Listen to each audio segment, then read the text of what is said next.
마른 사람은 다이어트를 하지 않아도 된다고 생각하시겠지만 몸무게와는 상관없이 마른 사람들도 내장 지방으로 인한 다이어트가 필요하다는 건 아시나요? 하지만 운동을 하고 적게 먹는다고 해서 내장 지방이 빠지지 않는다는데요. 우리 팔, 다리 등에는 피하 지방의 영향이 적기 때문에 일반적인 다이어트로도 뺄 수가 있지만 복부안 내장 지방은 치매와 당뇨 그리고 심장병과 같은 성인병에 치명적이며 심지어 빼기도 어렵다고 합니다. 오늘은 내장 지방을 없애는 가장 쉬운 5가지 방법에 대해 알려드릴 테니까 겉모습만이 아닌 우리 몸속 건강도 챙기면서 각종 질병을 예방하여 건강하고 멋진 삶을 보내시길 바라겠습니다. 안녕하세요 시청자 여러분, 누구보다 건강한 식사를 알려드리는 식탁혁명TV입니다. 피하지방을 확인하는 방법은 손으로 배를 잡았을 때 확인이 어느 정도 가능하지만 내장지방은 우리 장기 사이사이 껴있다 보니까 쉽게 확인이 어려운데요. 때문에 내장지방이 많으면 췌장이나 간 등 장기의 기능이 떨어지는 것은 당연하죠.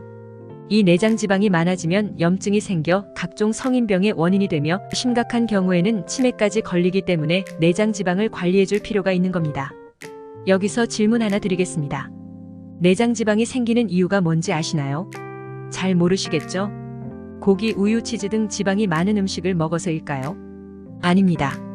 내장지방이 생기는 원인은 탄수화물을 과식하거나 운동 부족, 그리고 술이 주 원인인데요. 이 내장지방의 중요성을 아시는 분들은 운동을 하여 관리를 하고 있다고 생각하시겠지만 정말 아쉽게도 일반적인 팔다리에 있는 지방과는 달리 절대 운동만 해서 빠지지는 않습니다.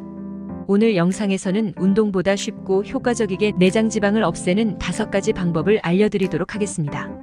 알려드리기 앞서 여러분들의 구독과 좋아요는 큰 도움이 됩니다. 첫 번째는 12시간 이상 공복인데요. 첫 번째부터 무슨 12시간을 안 먹냐 하실 겁니다. 그런데 이렇게 한번 생각하시면 가능하답니다. 저녁을 7시에 섭취 후 야식 같은 것을 먹지 않고 아침에 일어나 아침 식사를 7시에 하는 겁니다.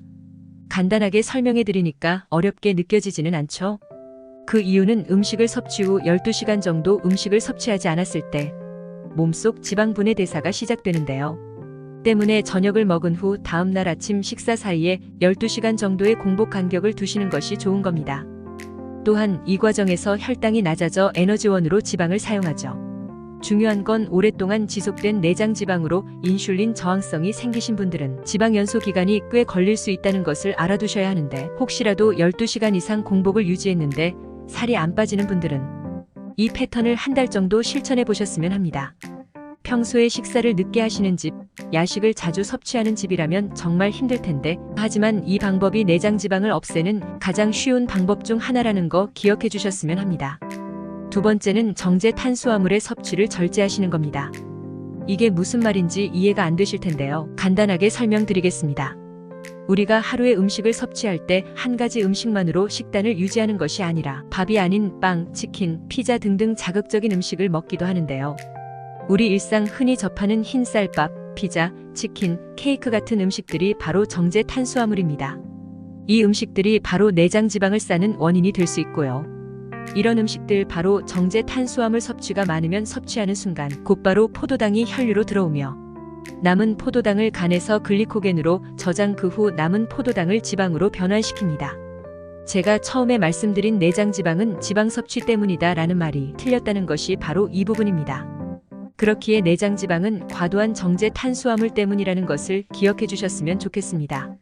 사실 이런 음식들을 한순간에 끊기란 쉽지가 않지만 그래도 최대한 정제 탄수화물의 섭취를 줄여 몸속 지방이 하루를 보내는 에너지로 사용될 수 있도록 유지해 주시기를 권장드립니다.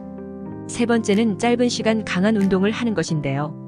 이 말의 포인트는 짧은 시간 강한 운동이 포인트라는 거 기억해 주시면 좋겠습니다. 무슨 말이냐 하면 1시간에서 2시간 계속 걸으며 운동하는 것이 아니라 짧고 강하게 숨이 차도록 운동하는 것이 효과적이라는 말입니다. 잠깐, 저의 얘기는 몸이 부서져라 과격한 운동을 하라는 말이 아닙니다. 너무 심한 운동은 부상의 우려가 있어 딱 몸에서 땀이 날 정도의 강도로 주 3일 30분 정도의 운동 시간이 좋다는 말이며, 정말 강한 운동을 하고 싶은 분들이라면 인터벌 운동을 추천해드립니다. 인터벌 운동이란 숨이 차오를 정도 강도 높은 운동을 1에서 2분 정도 한 후 1에서 3분 정도 잠깐 쉬는 방식으로 하는 운동입니다. 자, 네 번째는 건강한 지방 섭취입니다. 지방을 없애는데 무슨 지방을 섭취해 라는 분들 계실 겁니다. 제가 말씀드리는 건 건강한 지방이라는 거 다시 한번 말씀드립니다. 무슨 말이냐 하면 지방은 포화지방과 불포화지방으로 나눠지는 것은 당연히 아실 테죠. 대부분의 사람들이 섭취하는 치킨, 피자, 햄버거 등 이런 식품들에 들어있는 것이 바로 포화지방인데요. 포화지방은 과도하게 섭취 시 혈관에 점점 쌓이게 되어 나쁜 콜레스테롤의 수치를 증가, 이 과정에서 혈전을 생성하여 심혈관계 질환을 유발합니다. 하지만 불포화 지방은 건강한 지방으로 나쁜 콜레스테롤 수치를 낮춰주며 심혈관계 질환의 발생 가능성을 낮춰주는 역할을 하죠. 대표적으로는 견과류, 참기름, 고등어가 불포화 지방산이 많아 이런 음식의 섭취를 권장드립니다. 고생하셨습니다. 어느덧 마지막이네요. 마지막 5번째는 단백질 섭취입니다. 다이어트를 해보신 분들이라면 한 번쯤은 탄수화물을 많이 섭취 시 체중이 당연히 증가하기 때문에 탄수화물을 줄이는 식단을 해보셨을 겁니다. 하지만 급격하게 줄이게 된다면 우리 몸속 단백질을 당으로 변환시켜 사용을 하여 저절로 단백질이 부족해지는데요. 이때 몸에 있는 근육 속 단백질을 조금씩 빼 에너지원으로 사용합니다. 결국에는 근육량이 감소, 그로 인한 기초대사량이 떨어져 내장 지방을 빼는데 역효과가 날 수 있어 적당한 단백질의 섭취가 필요한 것이니 꼭 이 부분 또한 기억해 주셨으면 합니다. 자, 오늘 영상은 여기까지였는데요. 혹시 도움이 많이 되셨나요? 내장 지방에 대해 정확하게 알고 있다면 우리가 정말 무서워하는 치매 및 각종 질병으로부터 건강한 삶이 될 수 있지 않을까 생각됩니다. 이 영상이 도움이 되셨다면 나의 소중하고 가까운 분들에게 공유해 모두가 건강한 삶이 되셨으면 합니다. 여러분의 건강과 행복을 기원하며 건강한 내용으로 다시 찾아뵙겠습니다. 지금까지 누구보다 건강한 식사를 알려드리는 식탁혁명TV였습니다. 감사합니다.